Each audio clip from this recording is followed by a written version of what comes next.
Good evening, everyone. And this is off topic, but happy 420. Smoke them if you got them.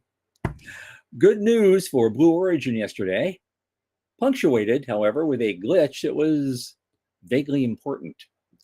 Theros ordered a satellite to advance its space data center ambitions, so that part's on its way. Planet IQ got a 15 million StratFi contract. It's like the second company's got one, I think. SpaceX moved up its vesting schedule for employee shares before IPO. Maybe you saw our report the other day about the insurance plan for Blue Origin. Space Force, with all that new money, is going to after a lot of commercial services. So you folks take some notes, all right? NASA got some pushback on its assessment of the LEO market at the Space Symposium last week. Lockheed Martin got a $105 million Space Force contract. Rocket Lab gets his day in court and wins. How about that? Cetus Space announces pricing of a 58.5 million registered direct offering of Class A common stock. That's space and money, folks. North Star is going to go public via a SPAC, of all things, to expand their space-based SSA network. And China wants to step up international space cooperation, but interestingly, not with its biggest competitors. All that and lots of guests for our podcast 100th episode celebration. Stick with us. From the news desk at the Center for Space Commerce and Finance, my name is Thomas Andrew Olson, and this is The Unknown Quantity.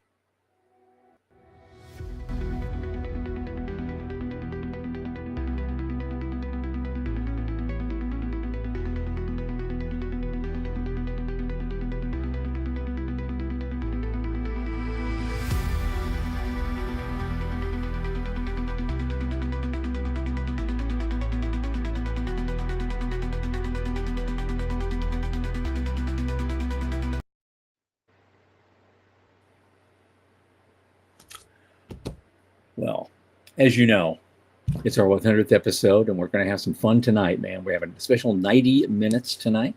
And of course, it is brought to you by the Center for Space Commerce and Finance, like all our 100 episodes.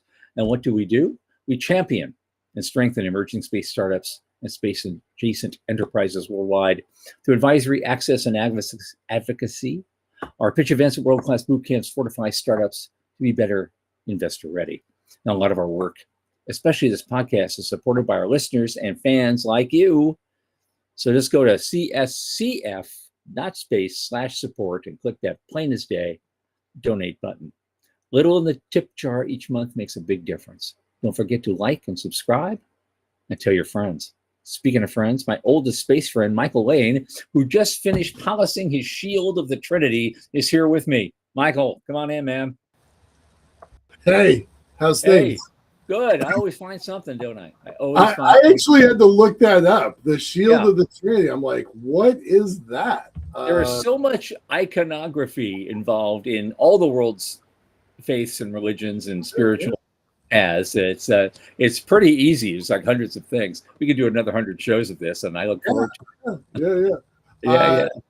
And let's remind everybody, because I'm the cult leader of the space elevator, the lunar elevator community. Like, you always throw in one of those references. I'm like, all right, I get most of them, but I had to look that one up. So you threw me on that. So nice job.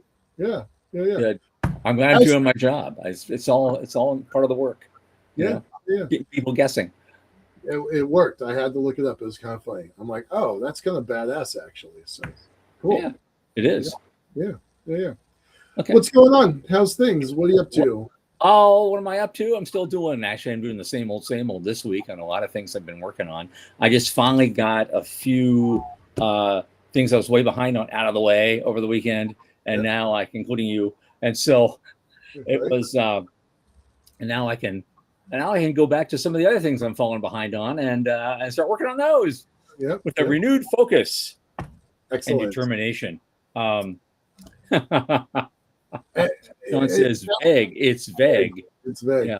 I want to say thanks for, all the work that you've been doing on International Space Development Conference. ISTC is coming up soon. And, just want to appreciate all the effort that you've put into that. Thank you. And it's going to be a great event. So it's going to be huge. Really looking forward to that. Yeah. So everybody needs to come to that. If you're not signed up for it, get out there and sign up for it. By God, nss.org. And it's you go out there and you just click. There's a link you can click to register for the conference. It's in McLean, Virginia, or Tyson's Corner, depending on how you look at it. They do it both ways, so I don't know. But it's where it is. It's about equidistance from GCA and IAD airports. So either way you go, you're in pretty good shape. Hope to see you there. It's going to be a great time. June 4 through 7. But there's laggards and pre-stuff on both sides. So Yep, absolutely. Here's what we're doing tonight. We have, as part of our celebration, we're going to talk a lot about this show and what it does for humanity, hopefully. And we've got 6 guests tonight. They're coming in, and we divided it into 3 segments of about roughly 30 minutes each. Michael and I are going to do 3 or 4 news items. We've got like 11 of them tonight. We're going to do 3 or 4 news items, go to our guests, have a lovely conversation with them, whatever they want to talk about, and we'll have some fun. And then we'll do 3 or 4 more news items and get our next 2 guests up. And then we finish up the 3rd segment that way. But at the very end, I have a public service announcement, which I know you're all looking forward to. And you should. You should. I'm trying to be a little bit inspirational here at the end.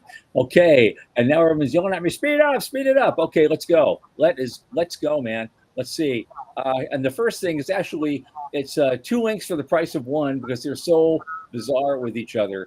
The first one is a story about how Jeff Bezos is starting to catch up somehow with Elon Musk, and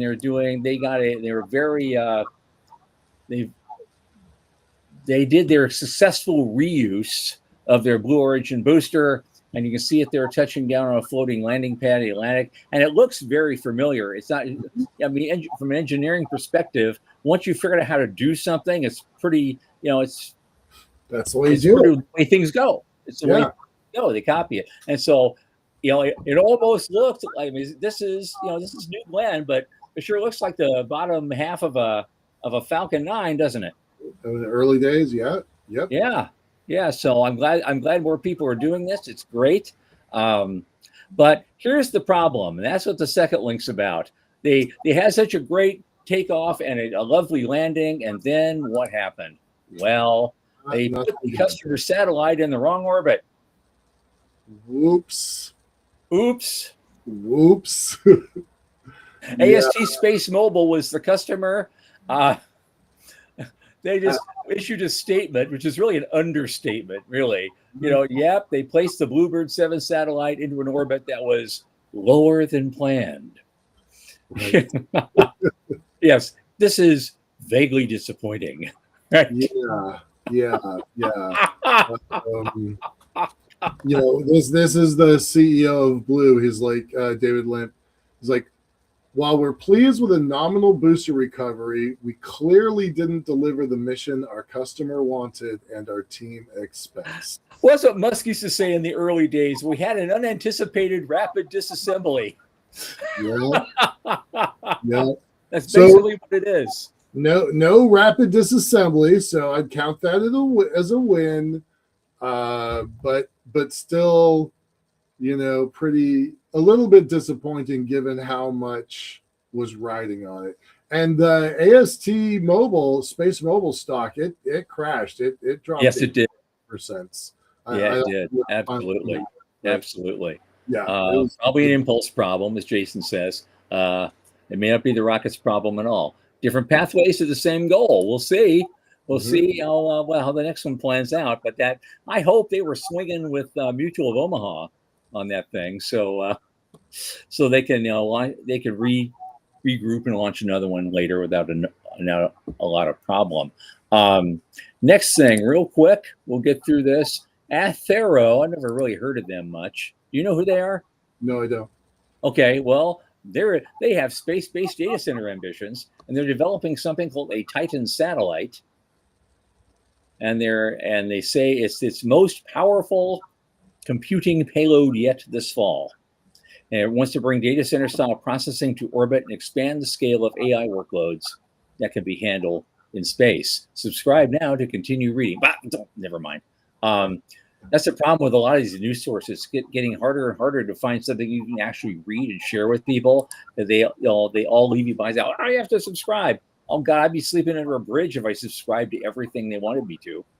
I can't do it. So there's got to be a better way to do this. And I'm thinking about it. I'm working it through with my AI. I'm going to see what I can come up with. I think I have a model, and it's actually based on a very old model. Cool. From the early days of cable television. That will keep you. That will keep you in suspense for a while until I'm ready to talk about it. Next thing is Planet IQ is somebody else I didn't hear of. I do know a little bit about them. Their 15 million StratFi is kind of a big deal, and I want people to understand that. Because the only way you can get into either the TACFi or the StratFi, so one is strategic and one is tactical. So sure, strategic is bigger, right? The only way you can get into that is if you go through the SBIR program, which was closed down for 7 or 8 or 9 months. But the StratFi and TACFi, they didn't change. They didn't get modified. So if you were in the system, you qualified for these other tools. These other tools augment and enhance, multiply private capital. So a maximum StratFi can be $60 million. You need 15 million from private capital. You need 15 million from any source in the government. And then the StratFi funds will match that 30 million into 60 million. Okay. So this is a relatively small StratFi because it's a quarter of what's possible. Right. But they also, big deal. Like the second company that got one. Well, it's not they invited 14 companies to apply. Yeah, no, it's the second one this year. Yeah, but I'm just saying, Yep. But they're amazing if you could get them. I clearly have not figured out how to get one, but last year our friends at Gravitics, they got one recently. So that's true. That's true. Okay, moving on. We want to now these developments and other developments. Let's bring in, as I say for tonight, our first two guests, Veronica Ann Reese from Arizona, and our friend Morty Friedman, who's been here more than once. Hey guys. Hey, how are you? How you guys doing? Talk to us. What's Hey, do you hear me? Yeah, you're a little buzzy, but yeah. Something's buzzy. It's not me. Usually I'm buzzy, but hey. It's 4:20, man. What do you want? So guys, what do you think? We've done this and a lot of other items in the news. I'd like to get your take on what's going on with the stuff we just talked about, and plus, I want to get your views on everything else that goes on and why you're here. Why do you like this show? Why do you keep coming back? What do you get out of it? And what would you like to see? Veronica, let's start with you. Well, you guys, I love both of you. You know that. And you guys have done so much for this sector. And I just hearing all what's going on since I've been off grid for a while. And so now that I'm slowly but surely coming back on grid, I'm taking the temperature of the room, or I should say the temperature of the sector, seeing, where my skills can fit in, But still, it's nice to see, I always used to say when I was giving the keynotes, no bucks, no Buck Rogers. And what you guys bring to this sector is so important. We need to educate and inspire the general public in the next generation. So that way they know where their dollars are going, and it's not just going into a general fund, which sometimes it does, but but nonetheless, it's important what you guys do, and so that's why, you know, I'm one of the faithful. I'm faithful. Thank you. You know, a lot of people don't know you or don't know your background. Can you just describe a little bit, because you're always kind of off on the sides a little bit. We of course know who you are, but I think you deserve to be a little bit more public. Really? Okay. Well, Or not. human robotic space exploration and settlements. So when I was a young pup in the sector, actually I got accepted when we talked about in the last show with Marty with the space elevator competitions with the NASA space grant. I got accepted to the NASA space grant before I even got accepted to Arizona State, which is kind of rare. No, you know, I always put the cart before the horse. And then I was doing Martian studies. I worked on the Mars rover missions, determining geologic and astrobiologic important sites, both alpha and beta sites for those two missions. And then afterwards, when they landed, then I was studying concretions, which helped me when I was doing, I was a CDR for the Mars Desert Research Station. So between NASA, between the NASA Space Grant, between Arizona State, being a CDR at the station, living and working on Mars. Then I was the first crew to actually implement children under the age of 12, which were my own children. So I believe in child labor. I do. Being Italian, we do a child labor. And so even it's true.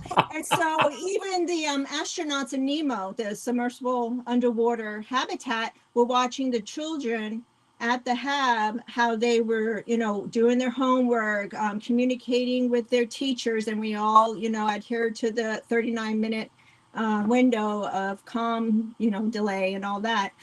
And then after a while, you know, budget cuts here and there and whatever, furloughs here and there. And then I was still at ASU. And then I translated over from Martian to lunar. And then I started working on the Lunar Reconnaissance Orbiter camera. And I did the calibration for the narrow angle camera and the wide angle camera, or the NAC or the WAC as we call them. And you know, in between, I was doing conferences, I was doing workshops with LROC. I was doing it with the lunar astronauts, you know, those that were still alive at the time and all that. And I even got buzzed to come to ASU. And long story short, I got a verbal spanking on that, but I covered my butt because he was there to see me, because I wanted to have the undergrads see a moonwalker. If they're going to work on a lunar mission, I wanted them to meet a lunar astronaut. And so, but I heard Bub was going to be in town, actually down the road from here. And I called him up and I said, you want to come on campus and say hi to me and say hi to the students and all? And he's like, sure. And so I had to ask permission first. And I got permission, and my principal investigator at the time said he can come just as long as he doesn't punch anybody. I was like, he's not going to punch anybody. It's fine. It's fine. You know, he's with me. It will be okay. And then I had to call up the campus photographer. And then she's like, well, who is he here to see? And I said, me. No, who is he really here to see? Me, because I was just a young pup at the time. And then I said, you can't tell anybody. So not even the president of the university knew. And so, yeah, you know, that's, I step differently than most. But, you know, he gets enough bennies there. He gets to see enough people anyways. So then it was mainly for just buzz to see the students. And I brought my father along too, because he heard all these stories of me, you know, with all the these movie stars and astronauts and all. And he, you know, he only heard about it and heard it from the kids. He never seen it. So I brought him along with me. Right. So I got to talk to Buzz. Okay. So great. Let's get Morty into this. Morty, what brings you to our family? You were also one of the earliest fans of the show, and you're almost always here every time, and you've been a guest a few times. And what do you like? What do you not like? What would you like to see us do? What new topics would you like to see? What's in your head? Okay, let's start. Now, first of all, thank you. First of all, congratulations on 100 episodes. That's major. So really, wow.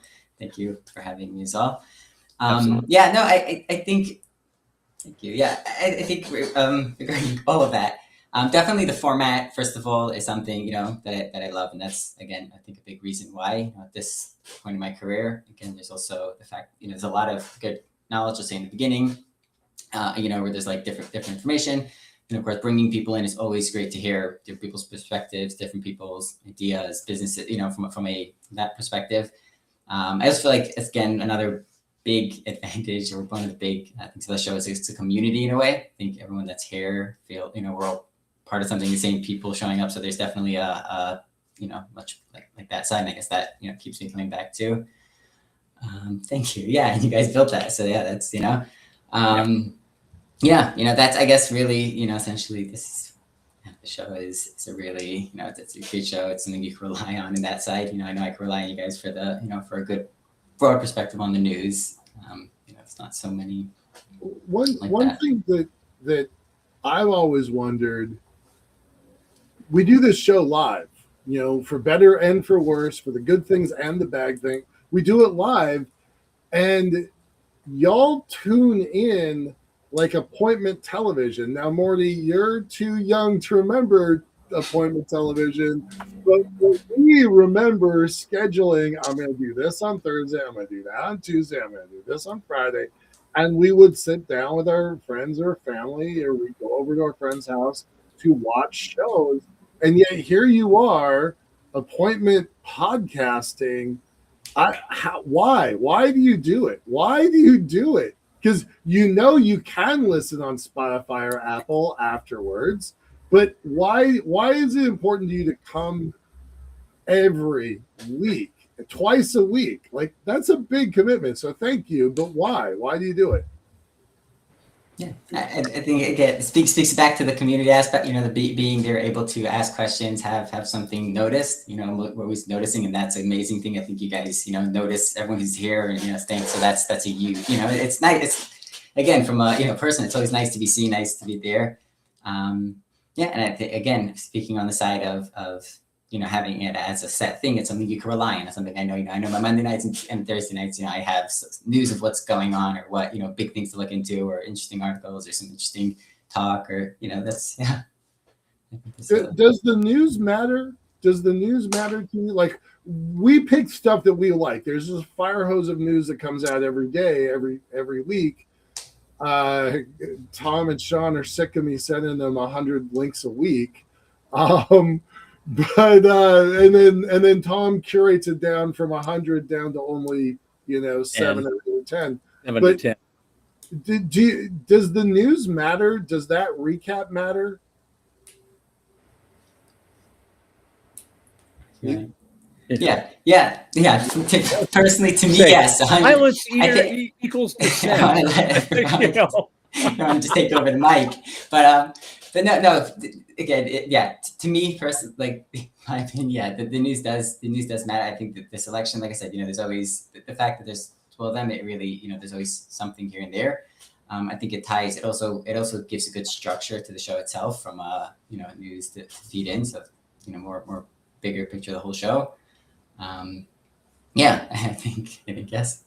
Is there anything you'd like to see? Special segments or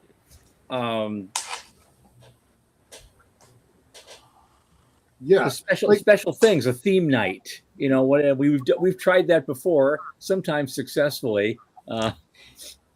We had tinfoil hat night for one time there. That was a bizarre time. I don't know if we'll do that again, but things like that. Mm-hmm.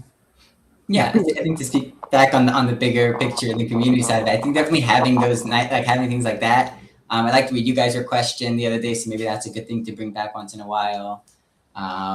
Bringing back the I think talks. I think I think bringing back a lot of these things, bringing back the segments. Maybe you can have some nights where it's. I mean, the full news nights are that. So again, there's obviously that shifting in the show. Being able to have sometimes where it's heavy news and you have a lot of news going on, or sometimes it's an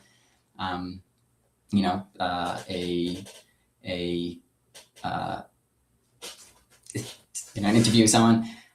maybe doing more, also the group. I think another great thing that was fun were these episodes like this. Again, they can't happen too often, but the episodes there's a lot of small talking or a bunch of people. It's always nice. Yeah. Okay. So what about the Blue Origin thing this week? And I want to ask both of you. This thing that they had a very successful early launch. Their booster came down right on time, and then like wrong way Corrigan, they just couldn't make the proper orbit insertion. They're going to have to bring the thing down and start over again. Is that a huge embarrassment as a whole, or will we just brush it off and a week from now it'll be forgotten? Well, I don't think it's going to be forgotten. It's a first.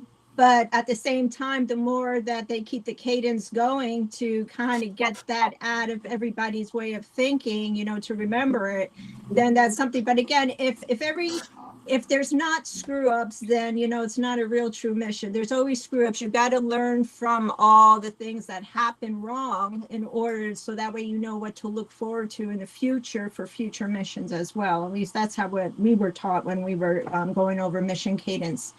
So that's how I feel. I mean, it will there be more? Yes. And as the more frequency and distribution of missions and launches go over time, over the next decade, we're going to see, unfortunately, and people don't want to think about, but it's true, there will be disasters that happen, and we have to be prepared for that, and our pocketbooks may not be prepared for that. The sector can't handle that financially, but, if the private sector is doing it, then, they can pick it up much more easily than, like, say, NASA, like, say, when the Challenger happened or something along that line, True. So. And especially if the next 99 are just fine, you'll stop thinking about that one down the road. Yeah. I was on mute. Sorry. No, SpaceX, we're very forgiving of SpaceX blowing the shit out of a lot of stuff, right? They blew up other rockets. They blew up they blew up other people's payloads. They blew up their landing craft, their launch facility, and the rocket themselves. They blew up a lot of stuff, and we gave them a lot of grace and cut them a lot of slack. So I don't think it should be any sort of like frustration when Blue comes along on number 3, their first commercial flight. But at the same time, because SpaceX has been that trailblazer, it has raised the bar for everybody else beyond it, right? So there's an expectation that we've learned our lessons there. Right, but remember, Elon or SpaceX as a whole, more resources, as someone mentioned in the chat, but also too, when people saw that, they're like, oh, that's Musk's money. That's his own pocketbook, right? But then he went through a lot of hell as well. That there was an interview one time where he was in tears. I think it's still online. That even his childhood heroes, the Apollo boys, were telling him that he should hang it up. Yeah, that there's no reason to do it, but he still went on. And I can understand that would be disheartening to have your childhood heroes in the same sector that you're working in tell you that you're not good enough, or this isn't going to fly, literally speaking, and all that. So he did go through a lot of hell too, but he persevered, and it's hard to work for him, but look where all that hard work has gotten them to this day. So Yeah. Absolutely. By the way, shout out to Costa Rica. Thanks for joining us, Scott. Nice to see y'all. Let's and Doug, we saw your comment. Sean is on that, so I think we're all set. But give us a high sign if everything's okay. You're in the third segment, Doug, so we'll figure it out. Yep. No worries. All right. All right. On that note, we're going to start our next segment. But Veronica Aries, is great having you on for your very first time, and welcome. We got to reintroduce you to the world. I'm so happy about that because you deserve it. And so, welcome home. Welcome back.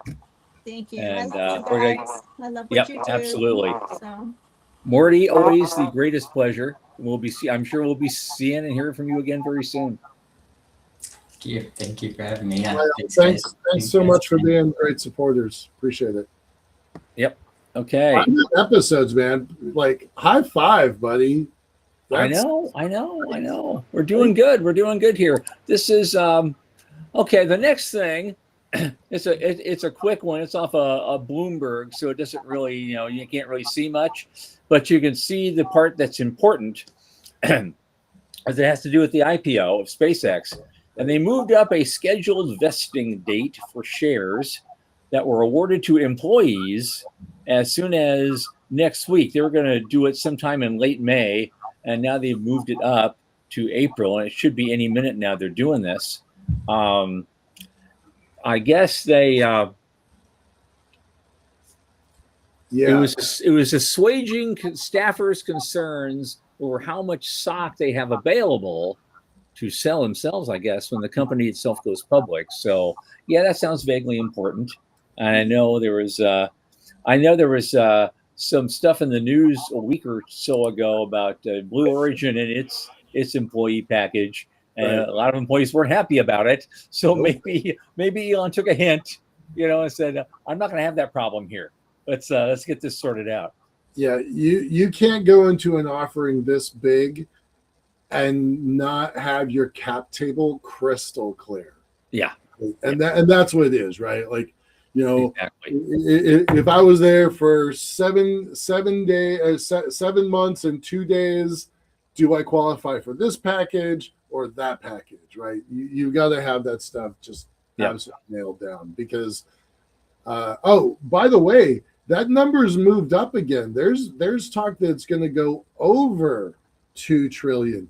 Remember when we were on this show and it was 1.5 trillion? And that wasn't that many months ago. Right. It was 6 weeks ago, 8 weeks ago. And then the very next week, because of a post on X, it went up $250 billion to 1.75.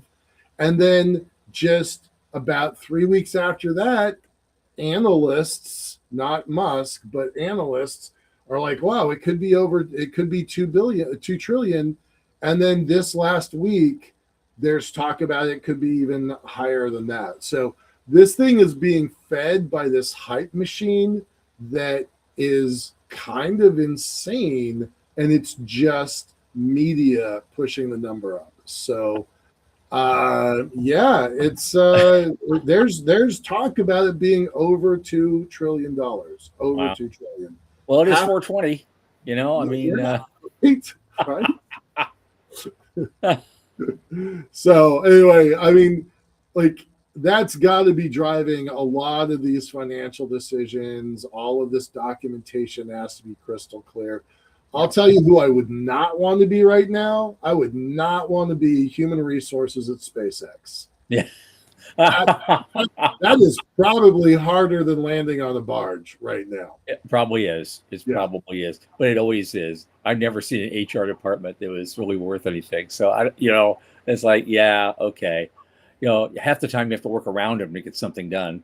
If you really want to get something done, hire some particular person or whatever it takes, to get the job done. But anyway, that's their problem. I don't have that problem anymore, so I don't have to worry about it. Okay, what's next? What do we got? We got 4 things here. So the next thing is a quick debrief.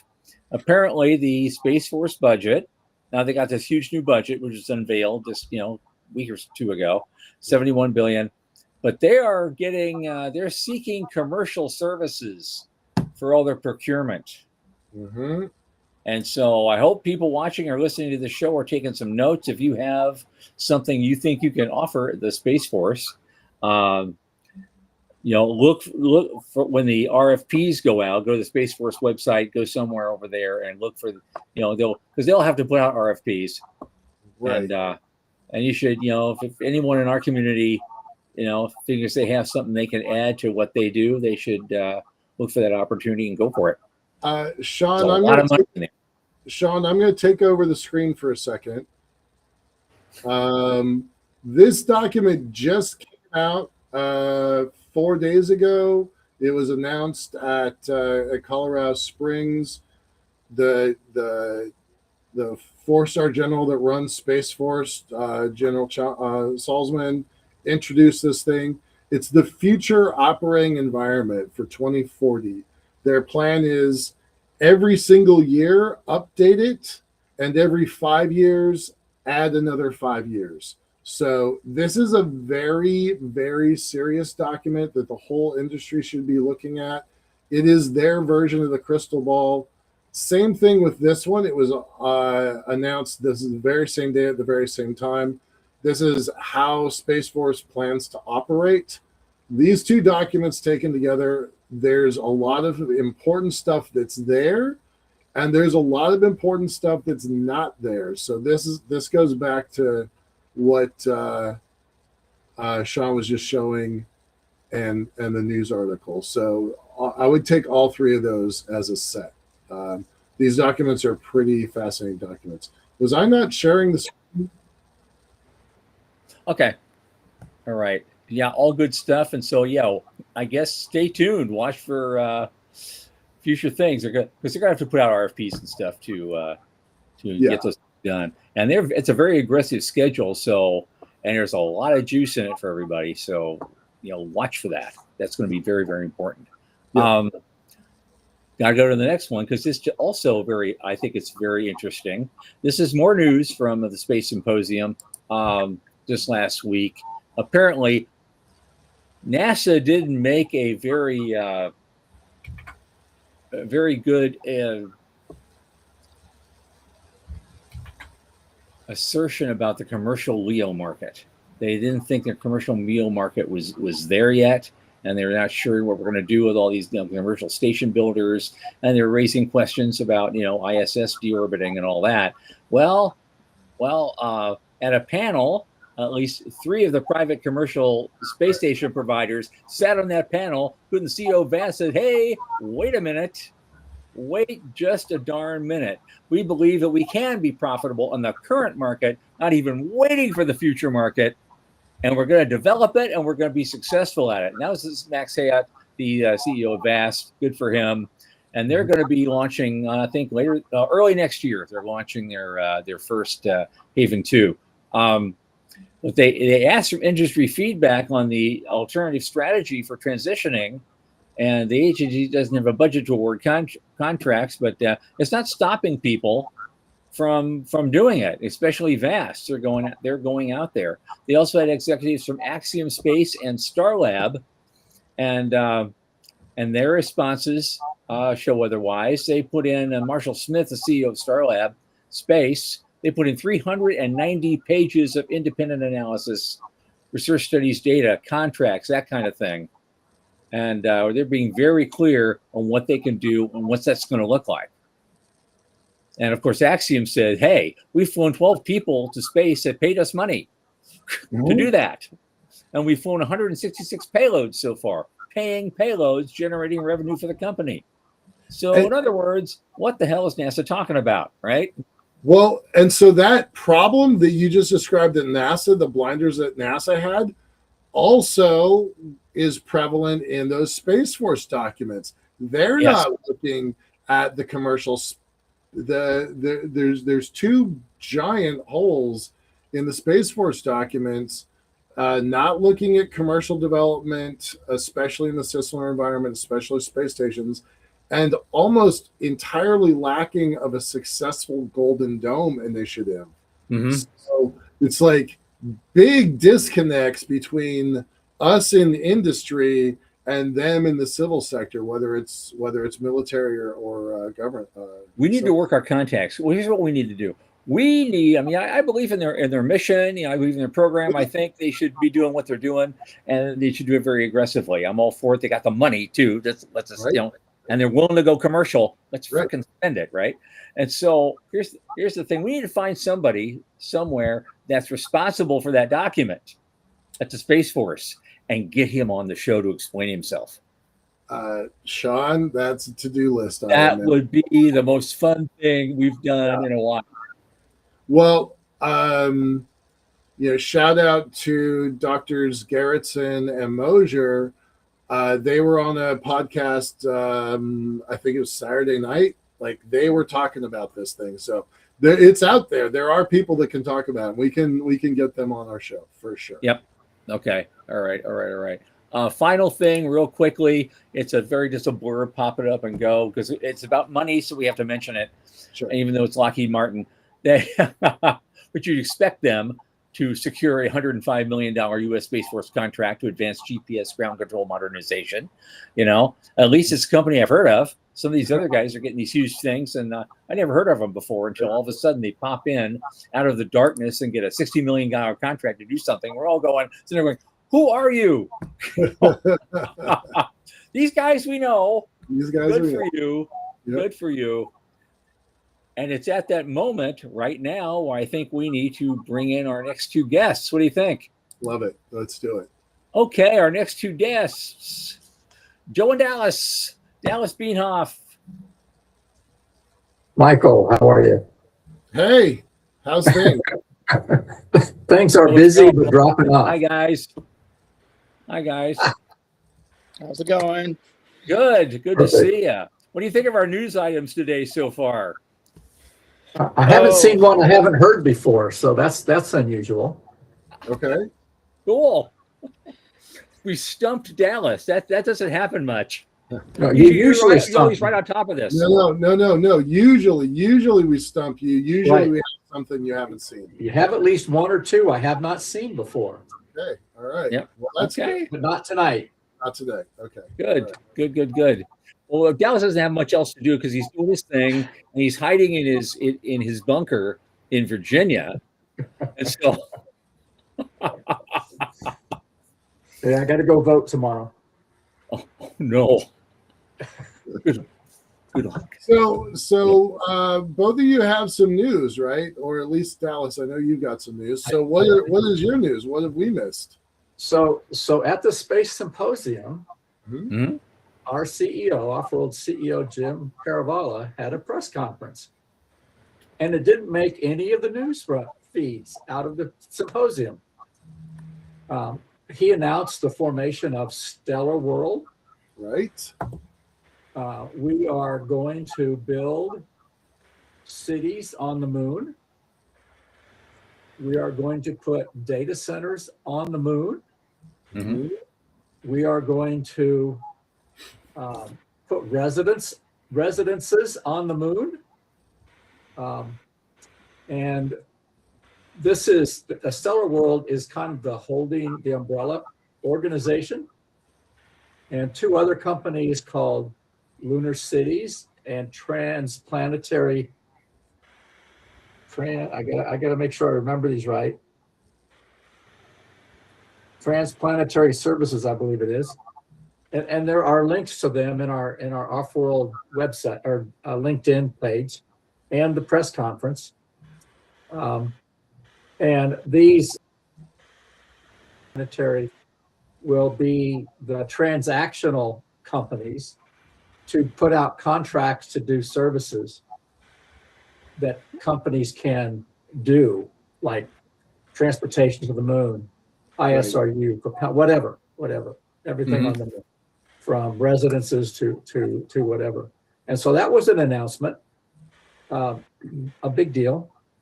The other thing, we're in the preliminary design phase of our first moon mission called Off-World Prospector 1. Okay.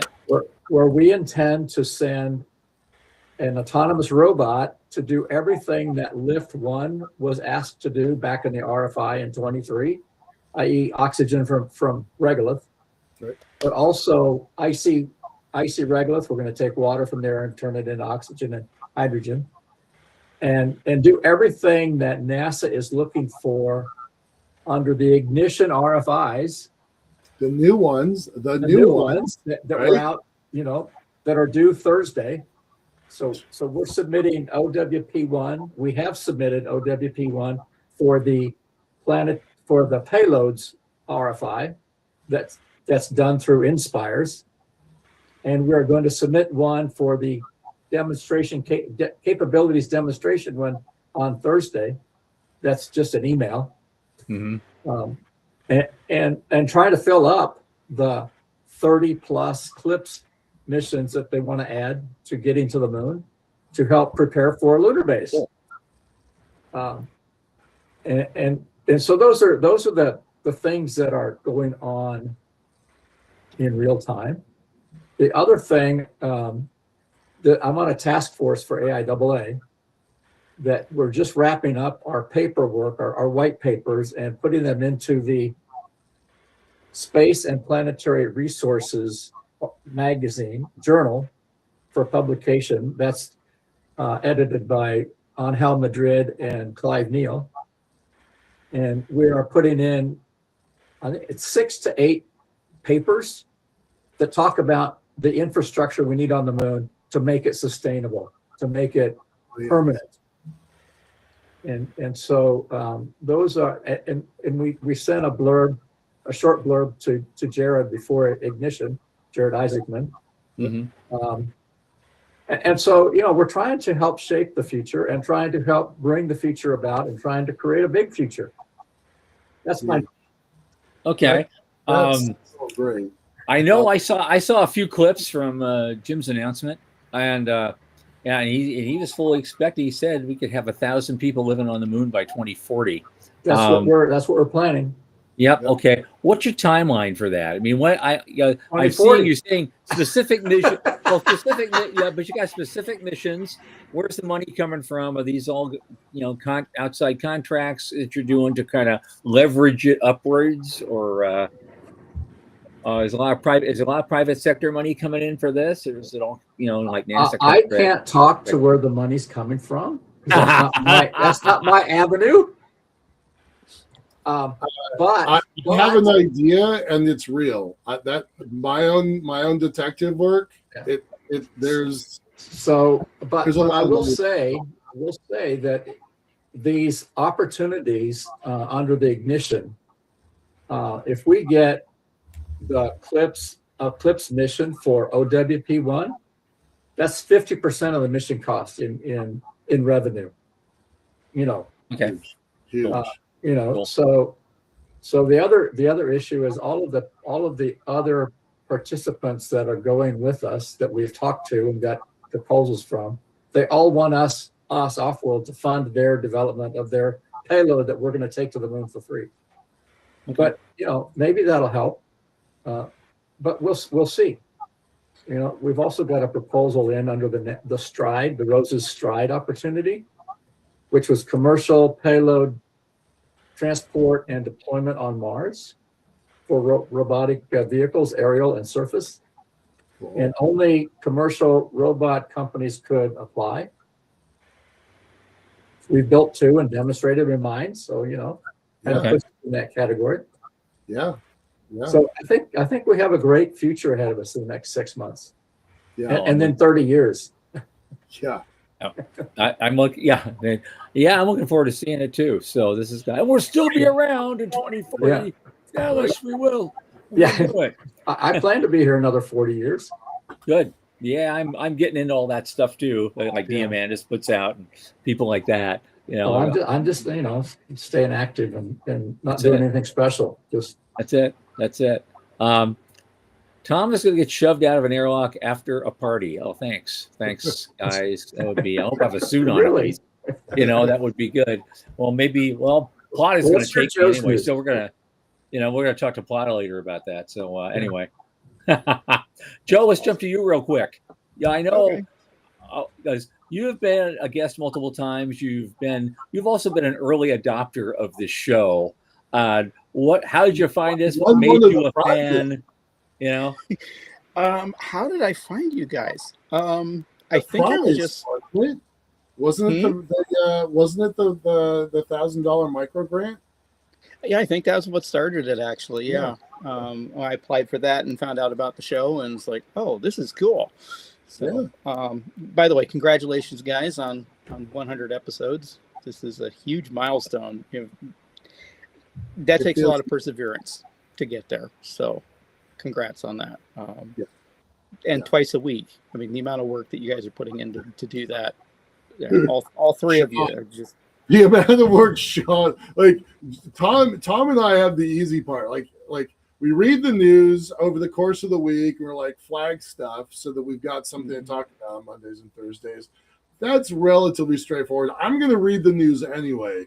Tom's got some curation stuff, and he writes the intro every week. That's not trivial. Like that takes a little bit of time. Me, I can just roll out of bed and just like, okay, let's do this, right? But Sean's got work to do to make this thing work. So hats off to him for sure. It's pretty easy for me. I think you're getting to the edge. I think we're getting to the edge where we might be able to actually make a little out of this. Make it a few bucks would be really nice. Yeah. The audience is building, slowly. Not as quickly as we'd always like, in this business, but it's been a gas. It's been a lot of fun, and that's our next goal. Our next milestone is to actually, keep increasing the audience, and that's what we need feedback from people like you. We've moved into what new things can we try? Well, I like the variety of guests that you have. Maybe adding a couple more folks from the NASA or the Space Force would be a good idea. I know they're not easy to get hold of. I've tried, but who are the people who are working with Jared Isaacman that you could bring on? I would recommend those as that. Yeah, I would. One show like that would make us. You know what I mean? Just one show would make us. We had Dan Golden, former administrator. He liked one post, one episode. We got 20,000 views off of that. That just happened one time. And we're now kind of hovering around 2,000 views per show. Which is, compared to where we were, right, 100 episodes ago, we were happy to get 10. So, between 1,500 and 2,500 is a kind of a standard show for us now. And those are the clips, like the AIs. They snip out interesting elements, and then that gets posted. None of that's gone viral. We don't need it to be. It's a steady, consistent, 1,500 to 2,500, and then Apple and Spotify are about another 100 or so, and it's usually 8 to 15 people live when the show is actually recording. So y'all are kind of a core audience when you're here. But then there's that kind of ripple effect that goes beyond. So it's really fun. Yeah, it's really neat. That's awesome. Hopefully I'm not on my screen. I'm frozen. Hopefully I'm not. Nope, No, okay. you're fine. Yep. I haven't even been kicked off yet. This is amazing. My computer. Yeah. In the news tonight, one of the things you mentioned was this whole change that NASA wants to do with the space stations. And sorry, I'm just going to call it as I see it. What a dumb idea. Please. You now want to build a module which you have no money for, no plan for, that you want to hook to the space station that other people are going to connect to, even though the space station is in probably the worst possible orbit you could ask for an orbital platform. And we did that to accommodate the launches from the Russians. We're not working with the Russians anymore. Let's go back to doing what works well. Keep our space stations in that band that has worked well for us in the past. That's what I think we should be doing. But that means don't connect to the ISS. What are you doing? It just seemed like a complete misfire. So there's my rant. Okay. But NASA is really moving in some great directions otherwise. It's nice to see Artemis moving along. They're making the right changes. The industry is growing up. We are moving so fast. Dallas, Dallas, agrees with you. Tell it. Bring it in here. Let's have some fun. Yeah, compared to what it used to be, compared to what we were going to do before, I think that they're really starting to make the right decisions rather than the wrong decisions. Well, I think flying out to Artemis 5 because it's funded, they kind of got to do that because it's in build and stuff. They kind of got to do that. We still need transportation nodes at our destinations and at our departure places to transition from environmentally focused systems, launch systems, in-space systems, and gravity well access systems, Right. other gravity well access systems. And so we need transition points. Mm-hmm. We need them in a good place though, Yes. not in a bad place. Right. And if you're not going to do that, an Aldrin cycler would be a good idea. Why aren't we building these to test? Because they're not used. They're idle assets 90% of the time. Are we still here? Yeah. Oh, okay. We lost Joe though for some reason. Oh no, I lost Joe. back. He's coming back. Yeah. We'll add So him. There we go. Cyclers they're a nice idea, but they're not used all the time. They just sit idle after they go past Mars and then take 5 years to come back and be used again. I mean, Well, I'm not saying a Mars cycler. I'm saying a lunar cycler. it's the same thing. It's not that. I think there's a better way of doing it, but I think there's going to be specialization, right? We just are concluding 50 plus years of everything's got to fit in one box and launch on one flight. And now we have 6 commercial space station companies in development in America. More is happening outside our borders. Mm-hmm. We've got at least 3 or 4 or 5, depending on how you count it, tugboat companies in America. There's more happening outside our shores. That specialization is where we start seeing real progress. And we need a variety of ways to do things.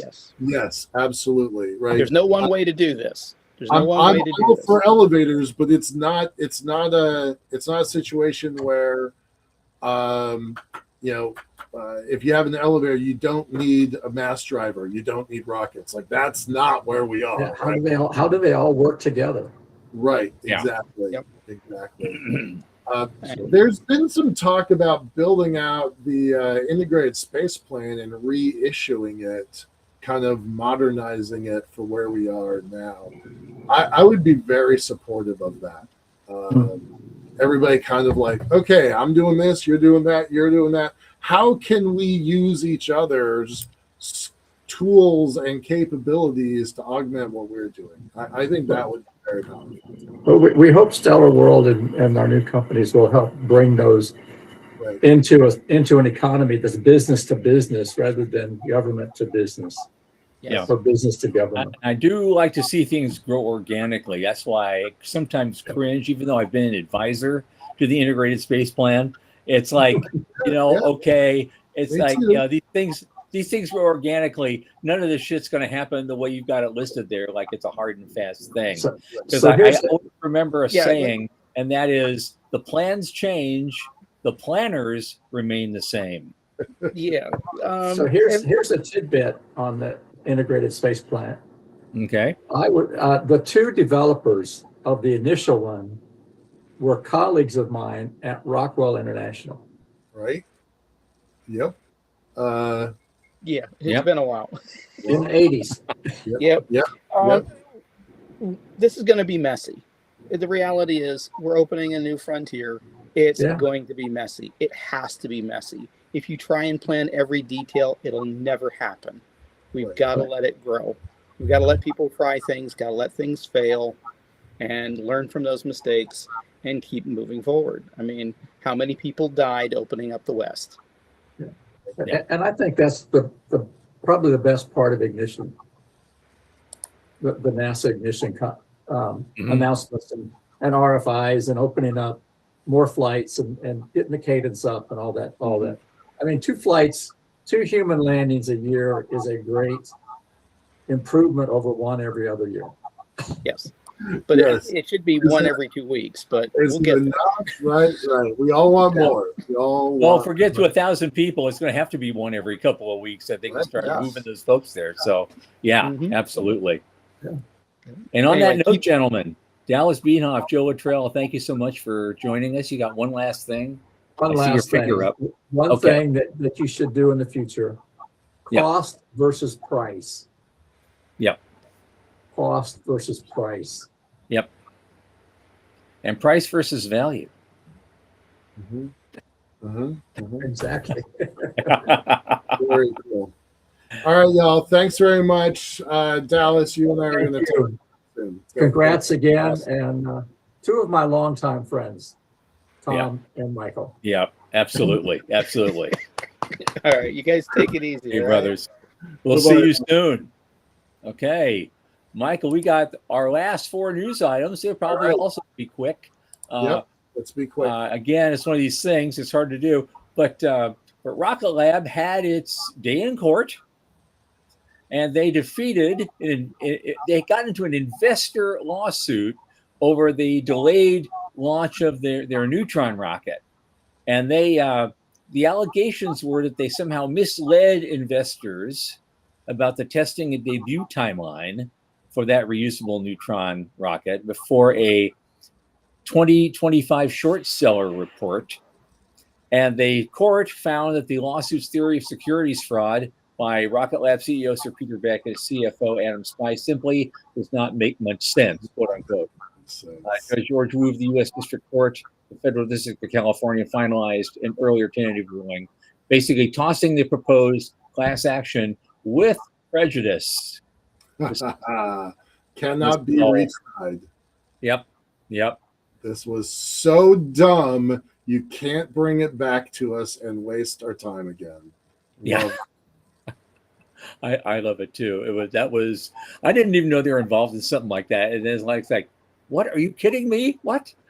Well, at least they had a good judge in a good court, and it got thrown out as it should be. I guess that's just ridiculous. I had two different attorney calls today, and we're talking about budgets, like for my project. So I'm not going to get into details there, but I'm like, look, if our project is successful, we raise $350 million and we build an elevator on the moon.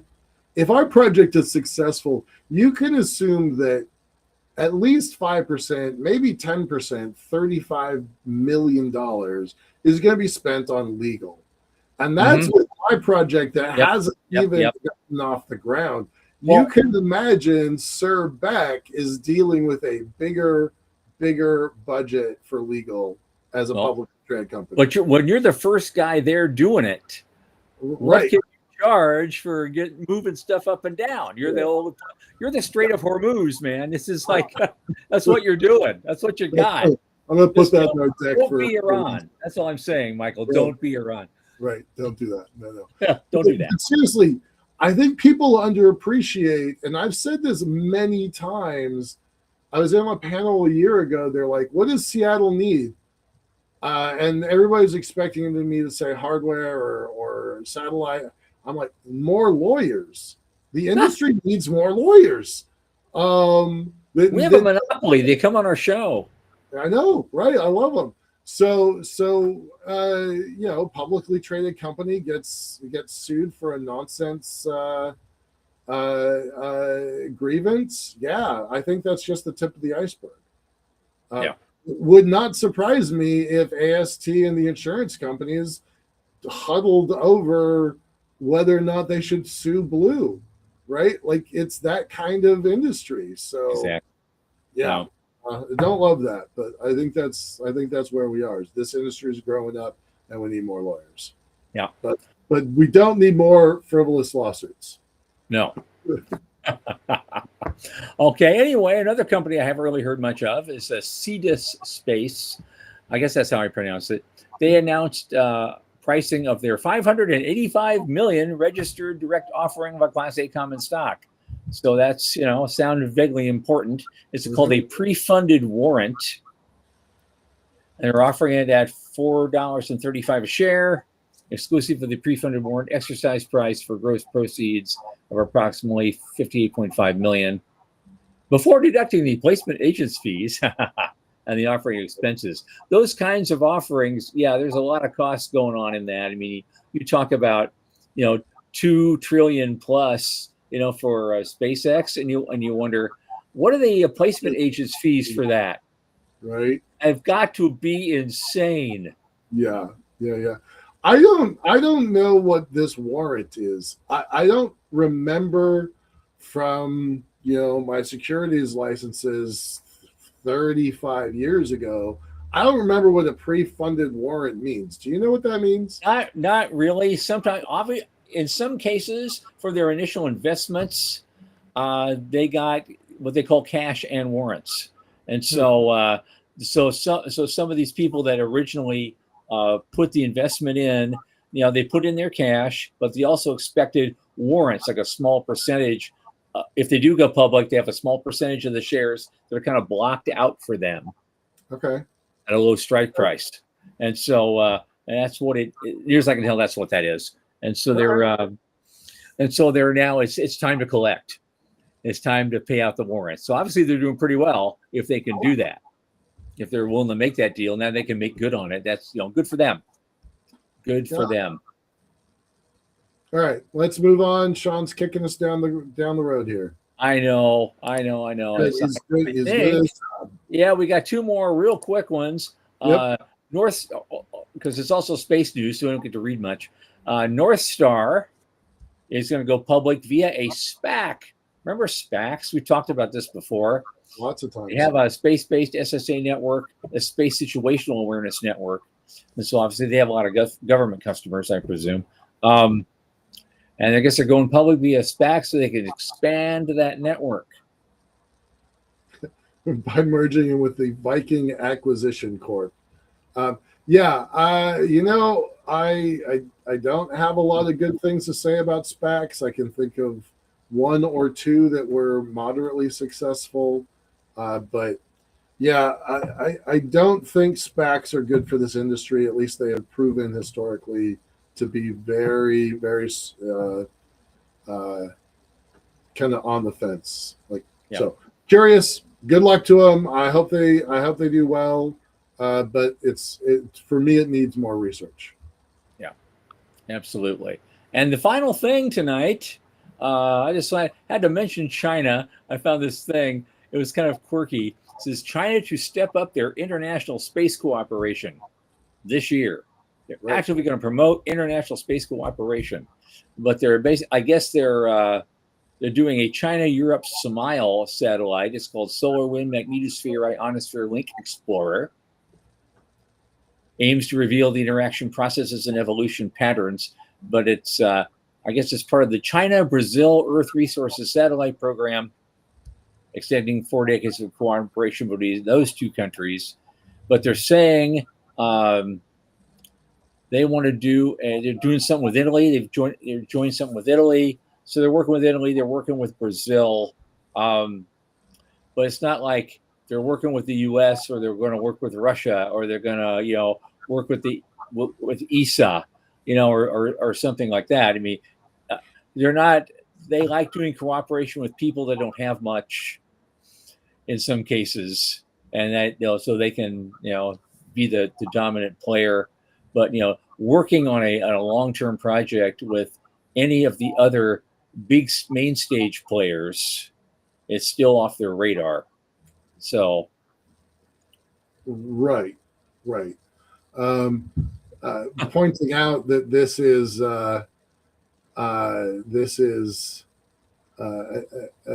Chinese news website talking about how great China's partnerships are. Right. So, bias built into the source, of course, but but still it's good, right? Like, I'm a globalist, and I think space is done better working together. That's not to say I'm going to start working with China any day soon, but I do think that they have a role to play in opening this new frontier. And the BRICS nations have been partners with China for quite a while, so it makes a lot of sense that they would connect in with Brazil. Yeah. With Yeah, the yeah. national- Yeah, of course, as Dallas said, it was the Silk Road to space and bankruptcy. Yeah. Heck yeah. That Silk Road is one of the smartest diplomatic plays I have maybe seen in my lifetime. I mean, really, it's a good economic diplomatic maneuver that has paid off immensely for China. So good for them. Not so good for us, but very good for them. And at this point, let us bring in our final two guests of the evening, Jason and Dr. Doug. Jason, Thomas Becker, thanks for coming. Hey, guys. How's things? Tom, Michael? Loving it. Loving it. Okay, what are your thoughts on it all? What's the big picture for you guys tonight? Well, I just wanted to say, I think one thing that really makes the show work really well is you two guys. I think you got this little banter or, personalities. If it was just one of you and not the other, I think the show would be much worse. Yeah. Not that it's bad. Right. You guys keep it going and trigger each other, and I think it's really awesome. That way, you guys are obviously good friends. I don't think you really get into much arguments, but you keep stimulating each other to carry on the conversation. Yeah. So I think that's part of Only because I haven't wanted to start one yet, a serious one, but we'll go. We have known each other for a long time. Whatever our differences are, we're like, they're not as important as our friendship is. Exactly. And we do have differences, but they don't devolve into an argument, right? Yeah. It's a difference of opinion, but that guy's been around for a long time, and he has a lot to teach people. And I feel like I get a lot out of him, every conversation. So, it's good. Yeah, right. For real. Yep. For real. Yep. Thanks, Thank you, Doug. Appreciate it, Dr. Platt. Sure. Jason, you've always been on the sidelines. This is the first time you've ever been on camera, so thanks for that. You're one of our kind of long-standing fans. We figured we'd want to kind of get you in on this celebration, but same question to you. What keeps coming? What keeps you coming back?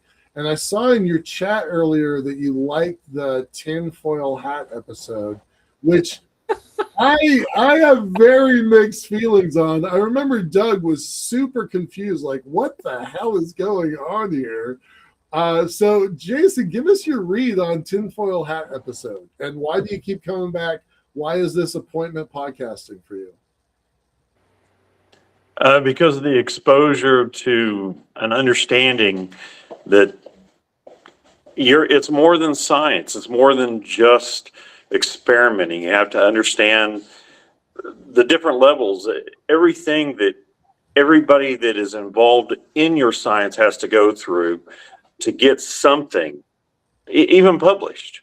Mm-hmm. I had no idea before Mike Thomas and before Thomas and Michael introduced me to Sean, who really brought it all together and just blew my mind about everything, forced me to, dive down and go further into resource studies and materials and start working at it just to find more out about it. No kidding. Wow. Cool. Wow. That's great. Thank you. That's really well. Everybody has to get their supplies from something. It starts out as rock. It gets to dust somehow. Yeah. We're gonna have to blow it up. Me and Joe. Well, all right. So why the conspiracy theories show? We've only done that once. we're definitely lukewarm about whether to do it again. Why was that interesting to you? Because yeah, it was an odd show for us. So for me, especially, why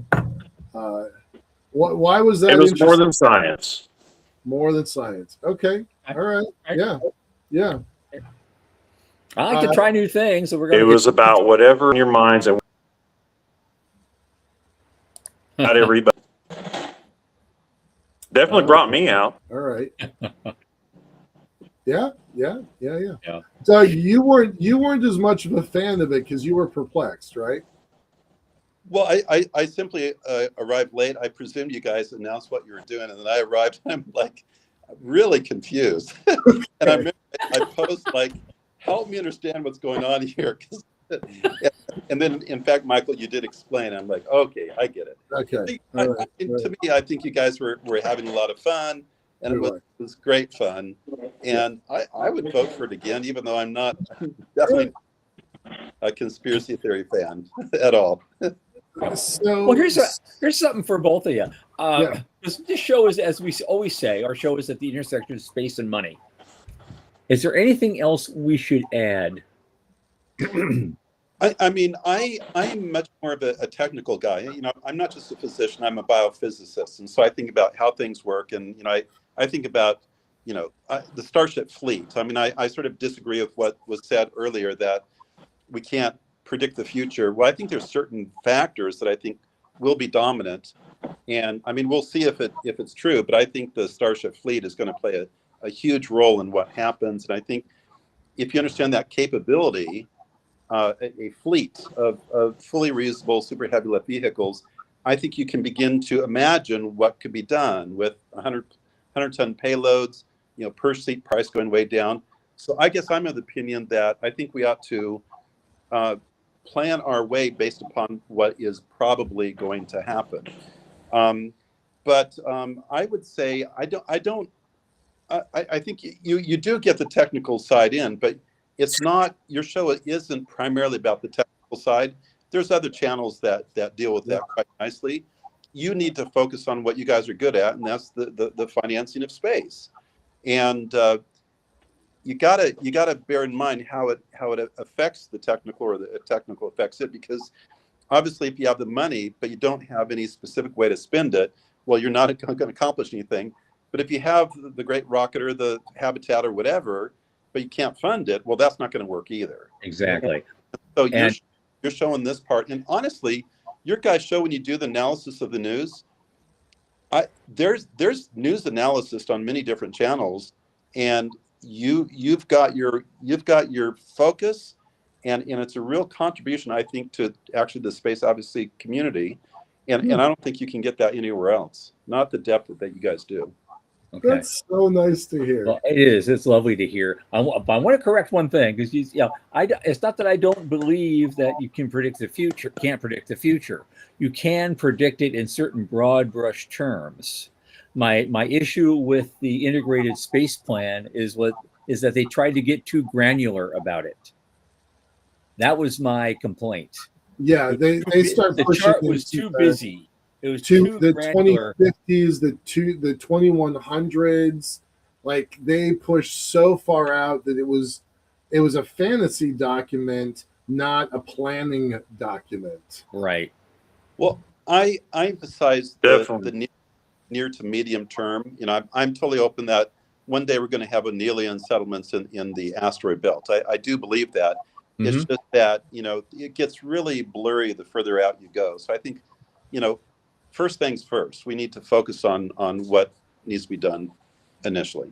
Take a look at this new document from Space Force, because their box is now to 2040, and I think several things on there are wrong and missing, but this is where the U.S. government Space Force is going, and whether they're right or wrong, they're going this direction. Right. And they're wanting it updated annually. Yeah. So they constant do have improvement. That's their crystal ball.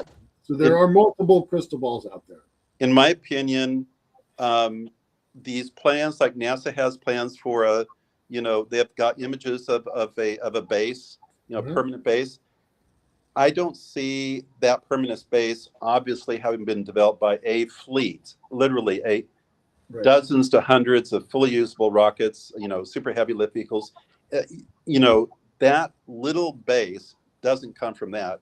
And yet when late this year, Q4, maybe, Q4 of this year, when you have Starship target, a propellant depot, and then it docks and transfers and stores propellant, which I think is, by the new year that that's going to be demonstrated. Yeah. When that happens, these plans, it has to change. It doesn't make any sense to have that sort of capability and not use it. So, you got to have, but it's got to be based on what's probable. So this wasn't part of the news, and this was a document I literally had up. We've talked about before, the Space Capital folks put this document out every quarter. We have deeply examined it. We weren't going to do it during today's show, but I want to point out just one piece. In the last 12 months, $90 billion has moved into the industry. In the last 3 months, 36 billion of 148 companies have been funded in this sector. Tom and I are always willing to admit, like, we don't know company A, B, C, and D. We announce it on the show. We're like, I don't have a follow-up because there's 150 companies in the last 90 days, right? That is how complex our ecosystem is that guys who really love this stuff can't follow it all, right? And so you can't build. So NASA 14 hours a day doesn't matter. Right? No, NASA's plan, it's automatically outdated. Space Force's plan is automatically outdated. Integrated Space Plan is automatically outdated. Even SpaceX, we had Dallas Bienhoff on his Stellar World vision, which, by the way, you should look up what they're doing and go find their YouTube channels because it's really exciting. But transplantation services. When this one show, we've talked about 5 different potential futures, all think that their plan is right, and what's going to happen is all of them are going to be interspersed, and some pieces of all of them will probably be real. That's an amazingly dynamic environment that is super exciting, but pretty confusing. Yeah, it's pretty confusing. Yeah.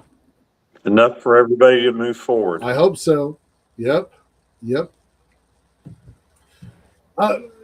So same questions I had for y'all, for the other folks. Doug, you're often in the I won't say OR. You're at the emergency room often when our show starts, and you show up 10-15 minutes after we're rolling and cooking. Why do you plan around this show? Well, like I say, especially with you two guys going at it together, it's awfully entertaining, actually. And so I get, from Sean, I get a notification, and I always on LinkedIn, and I always click, I want to be reminded about it. And I hate to say, probably if that feature wasn't available, I'd probably forget it. And yet it shows up, and it's like immediately. I mean, it's on a calendar. It basically comes to me, and I'm like, yeah, I'm finishing up with patients, but let me go ahead and click and join in. I myself, not everybody's like this, but I myself, I really do enjoy, as you know, participating. I don't want to be just a spectator, and so I join the comments. I would say I posted, you guys say something, I post a comment, and then it's like 20 minutes later, finally you guys get around to it. So I guess you're not really closely following the comments. It would be nice. Following the comments, it's just that sometimes we get so overwhelmed with what's happening in our face right that minute. Right. But there's so much to process and to respond to. By the time I say, Sean's comment or Doug's comment is like way down here, and when the topic has changed, I go, oh fuck, man, I'm sorry. Yeah. And that's horrendous some days. It's better than others. it's also editorial decisions, right? Like what is the guest saying? Have we moved on? Sean's really good about, hey, Plata had this comment. Did you catch it? So, you know, there's three of us kind of scanning all the time, but definitely our priority is on our guest. Well, And wanted to news item, but yeah, news. Yeah, it's harder to do that. Well, that's a different answer then, because usually when we're doing news, I'm not even looking at this screen. That's on a different tab. I'm reading the news, like I know the order that we're doing this in.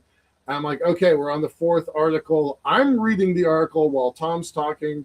Tom's reading the article while I'm talking.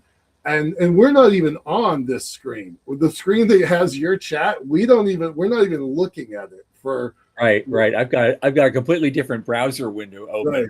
With So all the links to all the news stories, and more often than not, I'm looking at that. I'm trying my best to kind of focus. I'm hoping I'm in the camera, you know, because I have no visual feedback at all. I'm focused and there's a whole nother screen off to the side that I'm mostly ignoring. But yeah, so that's not a you thing or a comment. The chat. It's we're literally not even looking at it during the news feed component of it. So that's why it's like, oh, we're 3 articles in. Right. Shit, Doug said something smart. We should maybe go back to it. That's what happens. As a periodic guest, I find it painful to be kept to 30 minutes, but you guys have to do what you have to do. But man, it's like, it's always a rush to get it in, and then it's just done. And I understand you guys need to. Oh my God, I wish there had been another way to do this segue, but we actually do need to close down. But the show pacing, it's very important. Yeah, okay, yeah. I appreciate that. Yeah, I always appreciate Doug coming on because, you know, a few weeks ago, he wants to build this big inflatable habitat on the moon, and he basically said, if I get done with the next 10 years, Tom, you can come. Yeah, I'm holding you to that. So just stay healthy. That's what I'm doing. That's the reason we even do this show at all, is just to like collect IOUs from our friends who are going to go do something. That's right. That's exactly it. You know, we got it for each other too. So, you know, it all works. Yeah, for sure. Somebody's going to have to hump the regolith bags. Yeah, exactly. Well, because we are going to close this out. Yep. Dr. Plata, Jason, thanks so much for being a part of this. It's super important that y'all are here. Thank you so much. And, you know, Tom, nice job. 100 shows. I know, man. It's hard to believe some days. It's like, wow, we got this far. Most podcasts don't last more than 20. No. And here we are, man. And we're still hanging in there. I guess now the next milestone is to actually, you know, make a few bucks off of it and do even more interesting things. And Michael, thank you for being my partner in crime on this for so long. I do appreciate it, and I know you have other things going on. You got a lot to do, and it's harder for you to make the time for this, and you know, as you used to. But I do enjoy your company very much, and thanks for being a friend and for doing this with me. It's been a great run. It really. And we're going to be doing a live show at ISDC, you and I, and that's going to be super fun too. It's actually on the schedule, so we should fill the room. Yeah. Okay, Mike, thanks so much. Oh, here we go. Okay, this is what I want to close out with today. Now there is a link. Just put it in the Sean. Just put it in the chat. There was a link I had for this. Before I go to what I want to say, I just wanted again, thanks to all the guests and the viewers and the listeners to this program and the amazing crew. Michael Lane, I just talked to Sean Key, who's been an absolutely outstanding, just ragingly good producer, and our new assistant producer, Rachel Souza, who just joined us recently, and she's doing some great work, and thank her for coming in. And I know we got we got other folks going to be coming in soon too, but we'll take care of them later. At this point, there was not long after the Artemis launch, some publication, I think it's based out of Australia, printed the standard thing that we've been hearing for like 60 years. Why do we bother going to space when there's so much problems here at home, and we should just save the Earth and not spend money on space at all? Never mind the fact that in the Apollo days, NASA took up as much as 6% of the federal budget, and had 400,000 people working on it. Compared to today, where NASA is doing amazing things, considering I think their percentage of the federal budget today is only 0.35% of all government spending. So we're getting a lot of bang for the buck out of them, and I wouldn't put that down one bit. And cutting it off entirely wouldn't put a dent in any of the other problems that we have in the world that we're facing. But I didn't want to talk about this myself. All I wanted to do is read you a comment from an interesting guy, and I thought he said it so much better than I did, that I wanted to share that with you as kind of a public service announcement to take out the show. The man's name is Craig Jones. I presume he's Australian and is a reader of this particular publication. But what he had to say, I thought was so interesting. I just wanted to share it with you all. So here we go. And I'm quoting now, Craig Jones. At what point do we draw the line on what is truly worth doing? What deserves our time, our minds, and our lives? Your article dismisses space travel as futile and demands we divert every resource to saving Earth. Fair enough to have that opinion. But in writing it, you've created something you could just as easily label worthless. A paid piece that tears down an entire field of human endeavor the author doesn't fully understand, takes pot shots at the very people investing their lives in expanding humanity's future, and offers nothing constructive in return. The ironies stick. You mock meaningless pursuits while producing an article whose only real benefit is entertainment and clicks. That's the same value system you're criticizing. Journalism itself only exists because readers assign it value through attention, shares, subscriptions, and the advertising that keeps the lights on. The computer you typed it on, the internet that delivered it, and the electricity powering both came from the very polluting industries and infrastructure you rely on every single day. Everything is connected. Nothing exists in a vacuum. We assign value to military spending because we collectively value safety and strength. We assign value to your article because enough people click, read, and keep the publication alive. Space travel only receives funding because enough of us see it as an investment in extending human consciousness beyond one fragile planet. The moment society stops valuing any of these things, the money dries up. Blaming them for having resources is pointless. We, as a civilization, gave it to them.